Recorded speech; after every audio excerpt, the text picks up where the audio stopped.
কক্সবাজারে মহান বিজয় দিবস যথাযোগ্য মর্যাদায় উদযাপন উপলক্ষে প্রস্তুতি সভা অনুষ্ঠিত হয়েছে। আজ জেলা প্রশাসকের কার্যালয়ের সম্মেলন কক্ষে অনুষ্ঠিত এই সভায় সভাপতিত্ব করেন জেলা প্রশাসক মোহাম্মদ সালাউদ্দিন। এতে অতিরিক্ত পুলিশ সুপার, অতিরিক্ত জেলা প্রশাসক, প্রেস ক্লাব সভাপতি এবং বিভিন্ন রাজনৈতিক দলের নেতৃবৃন্দ বক্তব্য রাখেন।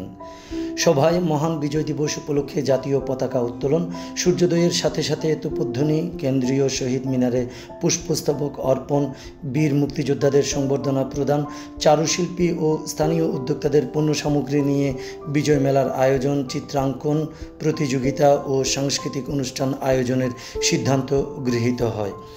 এর আগে শহীদ বুদ্ধিজীবী দিবস যথাযোগ্য মর্যাদায় উদযাপন উপলক্ষে প্রস্তুতি সভা অনুষ্ঠিত হয়।